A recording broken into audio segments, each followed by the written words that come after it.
Hey guys. Oh crap, I forgot to share this on the Telegram. Sorry, I got this big mess behind me, so I was trying to cover it up. So, this is going to be a little bit of a different video. I mainly wanted to make sure you all seen this. And normally we chat during live videos. I don't want to chat so much. I want to read this to you and make sure you are aware that a lot of us are going to be eligible for this. And so I have also linked where I got this information in the description box of the video, just in case you want to read it. Also, I have a Walmart pickup order to go get by 6. So I'm going to hurry, okay? I just want to read this off to you because I'm technically eligible for this. My husband is technically eligible for this. Lots of people who are not typically eligible for unemployment are going to be eligible for this. And I want you guys to see it and sign up if you're eligible because even though we won't get into politics on my channel ever, please do not comment anything about politics specifically, who you're for, and that kind of stuff. The government did pass this stimulus that is for everyone and it's to help us out, and many of us are going to be suffering even if you're not at this exact moment, maybe soon. So we need to prepare ourselves for that and protect our families, I think. So what we're going to be talking about is the pandemic unemployment assistance and who is eligible for this unemployment with the new what did they call it, unemployment on steroids from the government, which I laughed so hard when they were calling it that because it just sounds so like something we would say on the streets, not something that the government would say.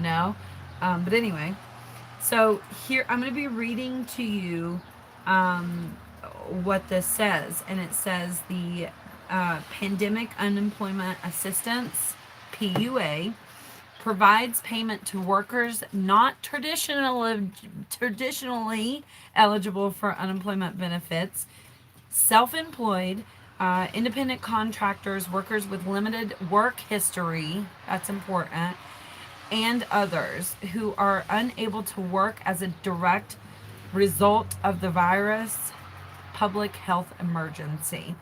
Now, if I say the full word with the virus, I seem to be getting demonetized. So I'm not going to be saying that word. Instead, I'll just be saying like the virus, okay? Just so you know. And you know why I'm saying that. So here is who is covered and not covered, okay? And first, I'm going to read everyone that's covered, all right?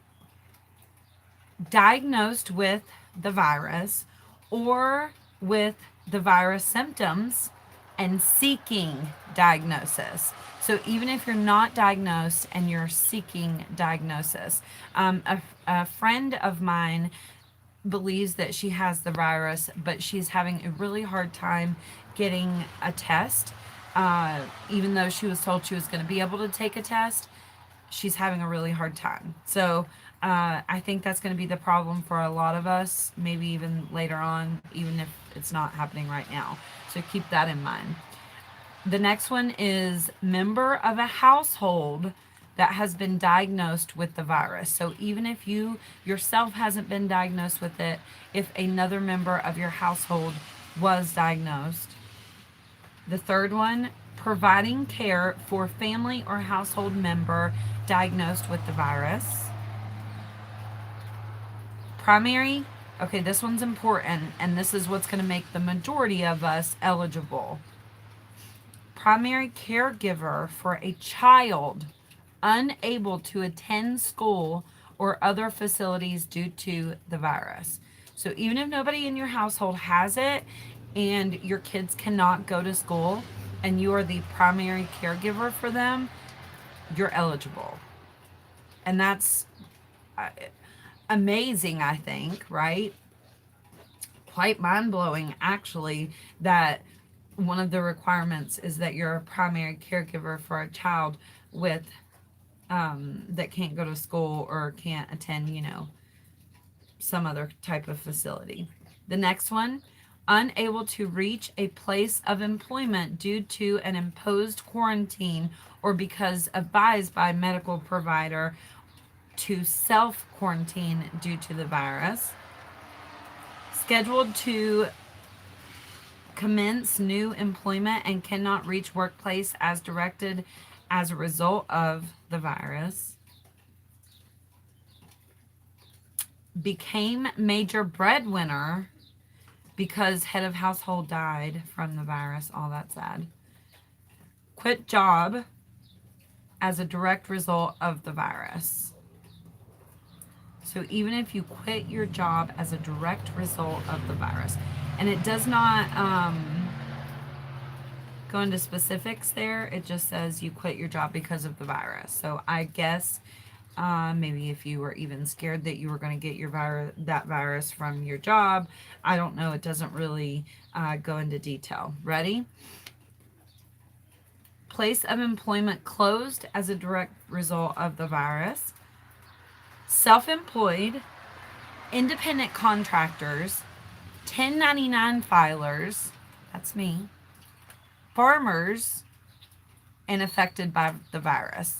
So, I believe I would also qualify because even though I still will be making somewhat of a paycheck, I can't go and store it. Like, I'm really limited on what I can do, and I think I would be considered low earnings. I don't know. I might apply,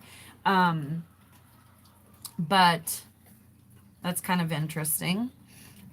And other people as well, what they're trying to do is protect people who, like me, I've been doing this for several years, and typically when you sign up for unemployment benefits, you're supposed to have a work history in the state for the last, year or so you are eligible for a check, right? And so someone like me who doesn't have that work history, because I've been doing this for like 3 years, now would be eligible. Seeking part-time employment but affected by the virus.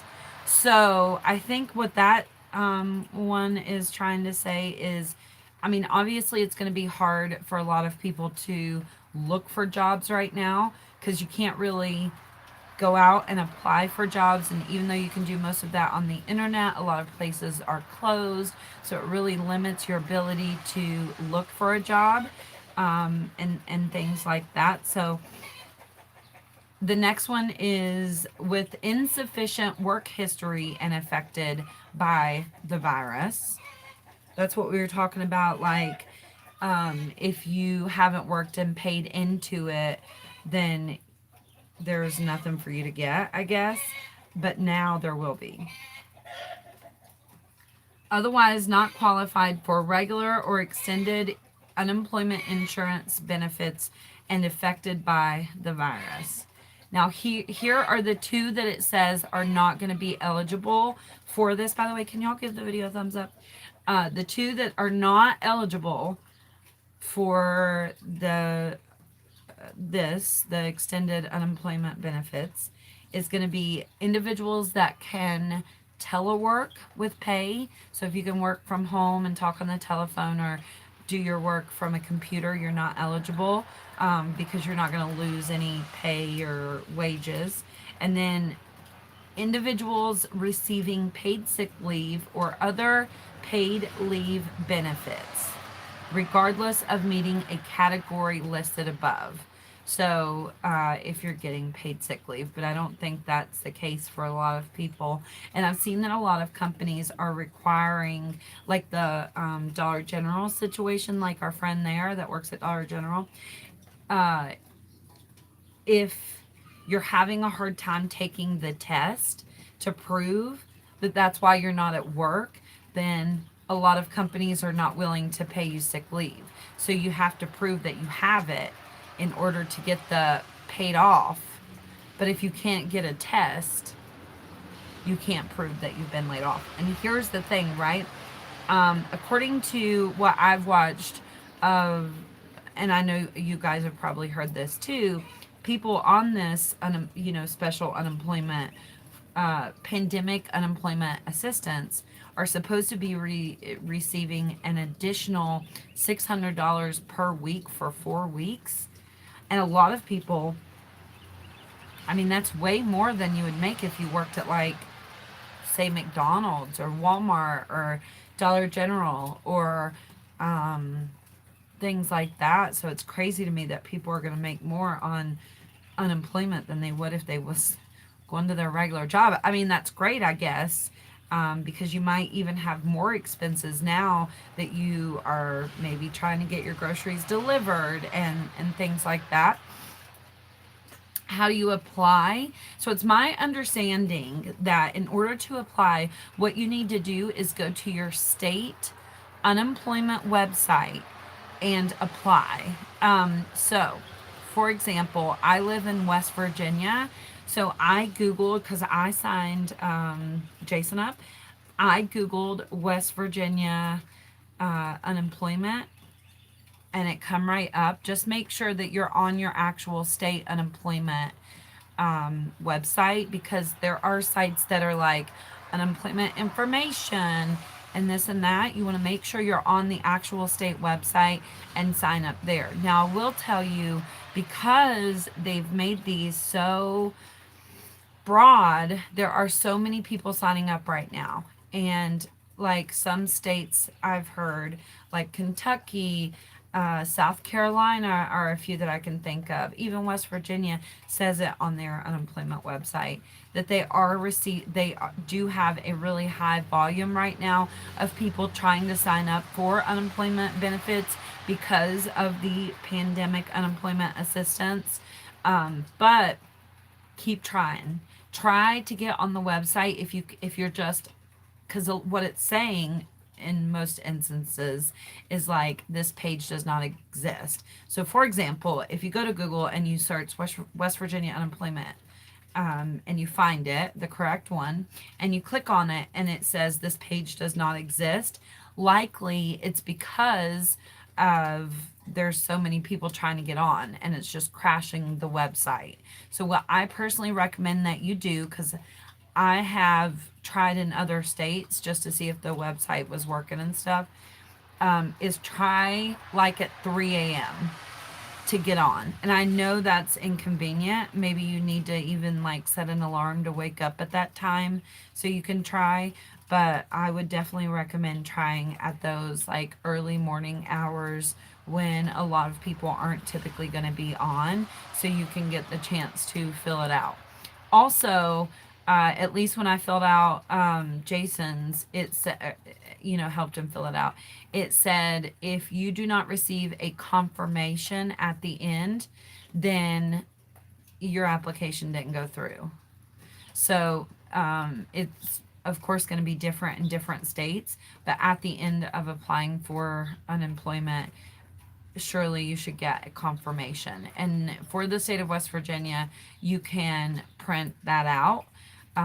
So I would keep your records if you can, if you sign up in your state. So I know this is like a random video for me to do, but I've seen this and, obviously a lot more people are going to be eligible for unemployment than typical. And I'm certainly no expert on unemployment, but I did have to get unemployment one time. And I just wasn't familiar with how things worked. And I think that's going to be the case for a lot of you probably who've always like held a job and things like that. You're probably not familiar with the process of how this worked. So when I seen this and I seen that people were going to be eligible if they were not able to work because now their kids are out of school and stuff like that, I just wanted to make a video in hopes that you all would see this information and that you might be eligible when you think that you're not. Also, if you missed the beginning part of the video, I did put the link in the description box of the video. It's the very first link underneath the video, and it's exactly what I read off to you here, so you can try to figure out if you're going to be eligible or not. And then, like we said, just find your state unemployment website and sign up there. You can't go into the offices, as far as I'm aware, for the states that I've looked up. You have to do it online. Thank you so much to Jen, who sent this to me in an email. I am so appreciative. It does say on there independent contractors. So if you're, it says independent contractors who are affected by the virus. Yeah, and if you can't get online, that's a good, I think you're talking about something else, but yeah, maybe even call them and call and ask if you're confused or you don't know what to do. I know some of you are not really good with technology and stuff, so I would just try to call if you can. And you can also Google the phone number. For example, you could just Google West Virginia unemployment office or whatever, and it comes up the phone number to call. Okay.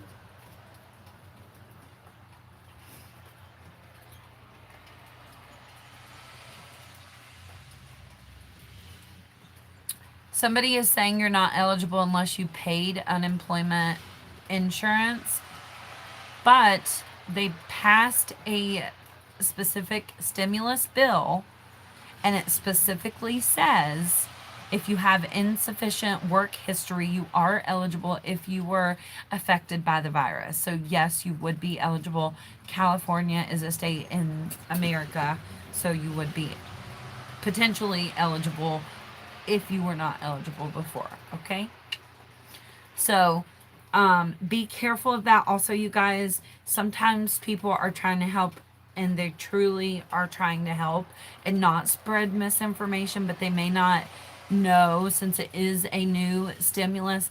I see all the time. Just the other day, I was scrolling through Facebook, and somebody was literally asking for tax advice on their Facebook news feed, and I was like, what? Why on earth would you ask for tax advice on your Facebook newsfeed? I have no idea. And sure enough, and it was like, I'm sorry if you're the person who did this and you're watching, because I know this person sometimes watches my videos, but they even said in the post, they were like, if you don't know, please don't answer. But obviously you have to know when you're posting something like that on Facebook. You're going to get a bunch of people who think they know the answer and they don't know the answer. You know what I mean? And it's not like I even know the answers to all this. I literally just read off to you what it says. The thing is, this is a new stimulus package that they've released, so nobody's going to likely have all of the answers. You just need to go to your local state unemployment place and find out if you're eligible. Don't be listening to know-it-alls on the internet. Okay? I'm late to the conversation. What's going on with unemployment? You can rewind the video if you don't know. I'm going to end this video because I don't want to make it too long. That way people who might not realize that they're eligible can find the video and watch the beginning of it and sign up. Okay? I got to go Walmart and pick up my order. Have a good day. Bye, guys.